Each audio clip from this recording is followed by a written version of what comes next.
अस्सलाम वालेकुम एवरीवन, कैसे हैं आप सब। उम्मीद है आफियत से होंगे।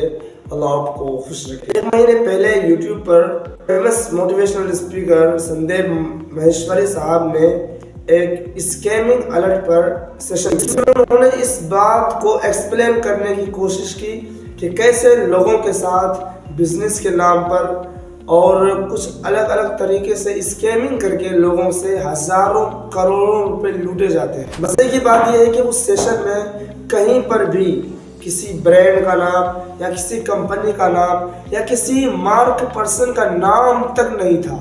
किसी को पर्सनल अटैक नहीं किया गया था उसमें, जो कि एड होमिनेम लॉजिकल फैलेसी के अंदर आता है। इसके बावजूद बड़ा बिजनेस के फाउंडर एकदम आग बबूला हो जाए। यह है विवेक बिंद्रा साहब, जिन्होंने हजारों स्टूडेंट्स की जिंदगी को खराब किया है, हजारों युवाओं से ठगी की है, और वो भी इल्लीगल तरीके। संदीप महेश्वरी के उस वीडियो के रिलीज होने के बाद फौरन ये अपना एक्सप्लेनेशन देते हैं और ये कहते हैं कि तुमने मेरे बारे में ये बोला, तुमने मेरे बारे में वो बोला, मैं ऐसा नहीं हूँ। मतलब वो अपनी सफाई पेश करने लगते हैं।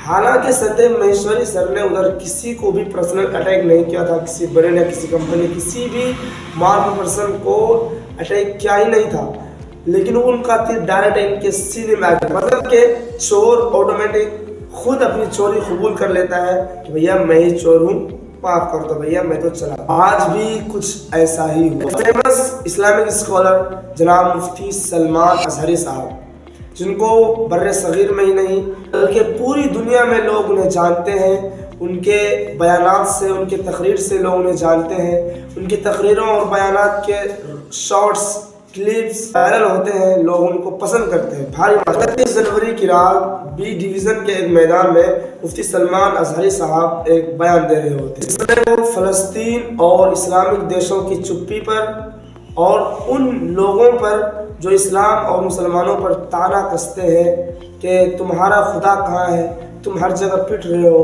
हर जगह से तुम्हें ही मारा भगाया जा रहा है, तो आखिर तुम्हारा खुदा कहाँ है, इस ताने पर इल्ज़ामी जवाब देते हैं। इसमें किसी भी समुदाय विशेष या किसी भी धर्म या किसी भी पर्सन का नाम तक नहीं लिया जाता, बल्कि हर उस शख्स को वो कहा जाता है जो उस बुरे घिनौने यानी कत्ल व गारतगिरी, दहशतगर्दी और लोगों में खौफ और तनाव और टेररिज्म को बढ़ावा देने वाले हर कैटेगरी और हर लोगों से वो मुखातब होते हैं। उसमें किसी भी धर्म का नाम नहीं होता, किसी भी शख्स का नाम तक नहीं होता, किसी बादशाह का या फिर किसी राजनेता का किसी का भी नाम नहीं होता। सबसे पहले आप मुफ्ती साहब की वो वीडियो देखिए, वो क्लिप भी दिखाऊंगा जो वायरल हुआ है। सबसे पहले ये क्लिप देखिए जो वायरल हुआ है। हमसे उलझते हैं, अभी तो करबला का आखिरी मैदान बाकी है, कुछ देर की खामोशी है, फिर शोर आएगा। आज कुत्तों का वक्त है, कल हमारा दौर आएगा। लब्बैक या रसूल अल्लाह।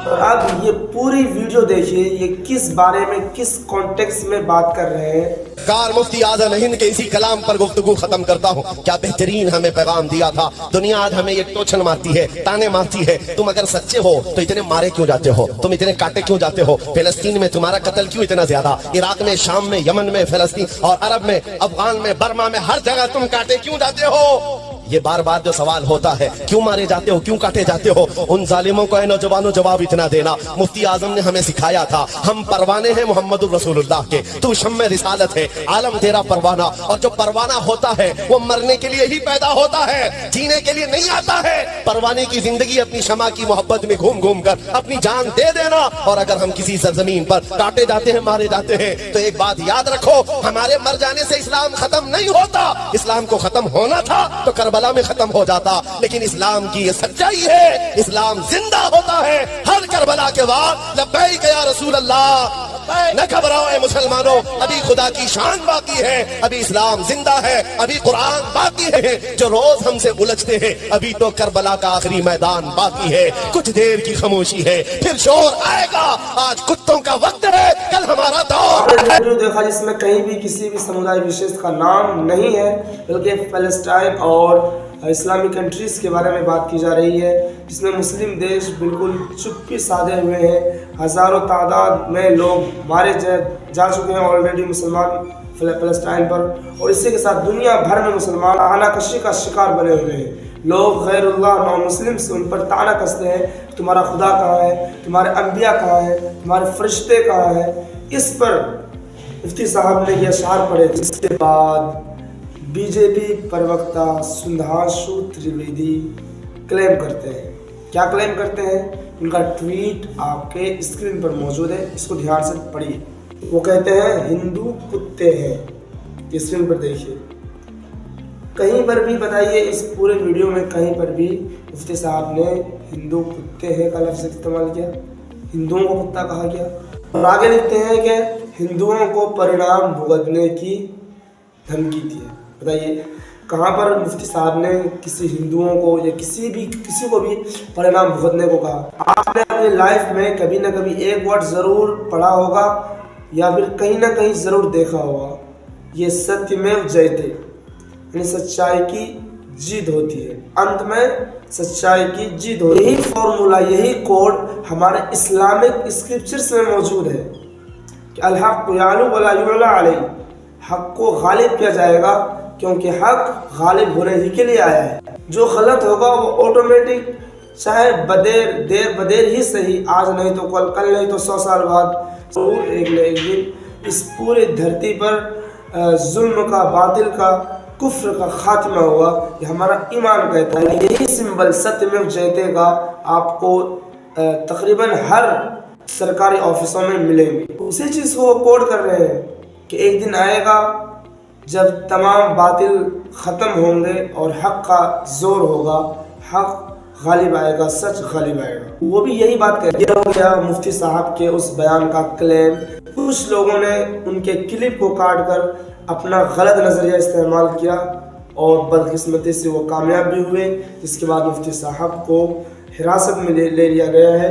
मुंबई और गुजरात ATS की बात यहीं पर ख़त्म नहीं होती।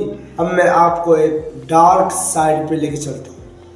डार्क साइड, ये बंदा को देखिए, ये जब भी भौंकता है तो ये एंटी मुस्लिम ही भौंकता है। इस्लामोफोबिया को फैलाने में ये सरे फहरिस्त है। जब भी ये बोलता है मुसलमानों के ख़िलाफ़ बोलेगा, एंटी मुस्लिम प्रोपेगेंडा को रचेगा, एंटी मुस्लिम प्रोपेगेंडा को प्रोमोट करेगा, मुसलमानों के ख़िलाफ़ साजिशें करेगा, मुसलमानों को भड़काएगा और ये अपने लोगों को भी ज़रा भड़काएगा और अंधभक्ति फैलाता है। जब भी ये कोई स्पीच करता है कहीं पर भी, चाहे वो चुनावी रैलियों में हो या आम पब्लिक हो, कहीं पर भी जब भी ये बोलता है तो ये सिर्फ और सिर्फ मुसलमानों के खिलाफ एक साजिशी बात है। आप देखिए ये डायरेक्ट ऑन मंच, ऑन पब्लिकली क्या कह रहा है। मैं आपको तारीख बताऊंगा, 2032 तक काशी में और मथुरा में भव्य मंदिर बनेगा और हम सब जाकर वहां पे दर्शन करेंगे। और 2025 और 2026 तक भारत देश हिंदू राष्ट्र की ओर बढ़ने वाला है। भारत के बड़े बड़े साधु संतों की वाणी है कि भारत देश हिंदू राष्ट्र की ओर बढ़ रहा है और 2025-26 तक हिंदू राष्ट्र की रूपरेखा सामने आ जाए। बंदा डायरेक्ट संविधान को बदलने की बात कर रहा है। हालांकि हम आज मुसलमान संविधान का गुण गा रहे हैं और ये साहब ऑन मंच पब्लिकली खुले आम संविधान को बदलने की बात कर रहा है। संविधान को बदलेंगे, हिंदू राष्ट्र लाएंगे, दूसरा कानून लाएंगे, मनुस्मृति हो या कोई और कानून लाएंगे और सदियों पुरानी मस्जिदों को मंदिरों में बदलने की साजिश कर रहा है, जो कि सरासर 1991 का वर्शिपिंग एक्ट का उल्लंघन है। क्या ये बंदा गिरफ्तार हुआ? सवाल है, क्या ये बंदा गिरफ्तार हुआ? बिल्कुल नहीं, ये अब भी आजाद। देखिए ये है VHP के नेता, विश्व हिंदू परिषद के नेता, कि डायरेक्ट ऑन मंच से क्या कह रहे हैं। नहीं, 5 लाख बजरंग दल के चीते तुम्हारे प्रशासन को उड़ा कर रख देंगे। विदेश से भी अगर योगी बाबा ने हमारे अपने हित में निर्णय नहीं करा तो पूरे देश के बजरंगी, विश्व हिंदू परिषद के कार्यकर्ता पूरे अखिल भारतीय स्तर पर आंदोलन को चलाएंगे कि हम पूरे सिस्टम को हिलाकर खत्म कर देंगे, उड़ा देंगे। पुलिस प्रशासन क्या है भाई? डायरेक्ट प्रशासन को यहाँ पर उखाड़ने की बातें कर रहे हैं वो भी ऑन पब्लिक, ऑन मंच, ऑन रिकॉर्ड, कैमरे के सामने, सबके सामने मौजूद है। कोर्ट वकील भी देख रहा है, कोर्ट भी देख रहा है, जज भी देख रहा है, प्रशासन भी देख रही है, सब देख रहे हैं इसको। लेकिन क्या गिरफ्तारी हुई? बिल्कुल नहीं। और मैं आपको मजे की बात बताऊं, ये साहब जो ये बयान दे रहे हैं ना, अभी फिलहाल कुछ दिनों पहले 4 बंदों को यूपी पुलिस ने गिरफ्तार किया था इस जुर्म में कि इन चारों, ये जो 4 शख्स देख रहे हैं आप स्क्रीन पे, इनमें से एक विश्व हिंदू परिषद का नेता है, ठीक है, विश्व हिंदू परिषद का लीडर, एक कौम का लीडर है बंदा। वो अपने 3 साथियों के साथ मिलकर गाय माता को काटता है, ठीक है। हाँ, ऐसे भी लोग हैं जो अपनी माता को काटते हैं। ये अपनी माता को कत्ल करके वो मंदिर में फिकवाते हैं और ये कोशिश करते हैं कि इसका इल्ज़ाम मुसलमानों पर लगे और इस तरह से माहौल ख़राब हो, तनाव का माहौल हो, हिंदू मुस्लिम झगड़े फसाद। लेकिन पुलिस का धन्यवाद कि उन्होंने एक्टिवली इन चारों को अरेस्ट किया और इनको पकड़कर जेल के सलाखों के पीछे भेजा। इस जुर्म करने के बाद कि उन्होंने अपनी माँ का कत्ल किया है, अपनी माँ को काट कर मंदिरों में फेंक दिया, इसके बावजूद इस जुर्म को छुपाकर उनके सारे ये पिल्ले नजर जो आ रहे हैं आपकी स्क्रीन पे, ये उनको रिहाई की। गौ माता तो भाई सभी हिंदुओं का तो माता है ना, गौ माता तो सभी हिंदुओं का माता है। अरे भाई, अगर उसने किसी गौ माता का कत्ल किया, भाई तुम्हारे भी माँ का कत्ल किया। लेकिन इनको इतनी भी अंडरस्टैंड नहीं है और ये पुलिस स्टेशन पहुंच जाते हैं, डीएम हाउस के पास उन लोगों को छुड़ाने की मांग करते हैं। ये कोई घबराने की बात नहीं है, या ऐसा ही होता है भाई।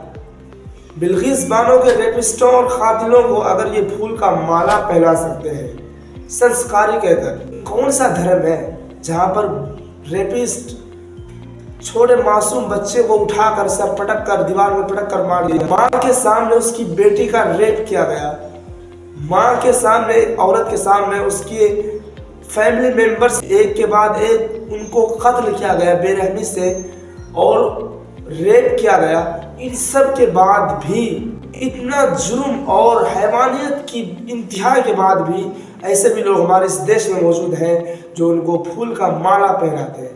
तुमने बहुत अच्छा किया, वाह वाह, what is this? This is inhuman, right? We call in Urdu हैवान। और जब अपनी माँ के कत्ल करने वालों के रिहाई के लिए आए हुए ये पिल्लों को पुलिस ने खदेड़ा, तो पता है, तो ये लोग वहीं पे नीचे फुदक कर बैठ गए। तो ये साहिबान इस तरह से अपने धर्म का पालन करेंगे, धर्म को प्रचार करेंगे, अपनी धर्म की रक्षा करेंगे। धर्म रक्षा है ना जी। तो ये है, इस पर आपकी क्या राय है? आप अपना राय कमेंट बॉक्स में जरूर लिखिएगा।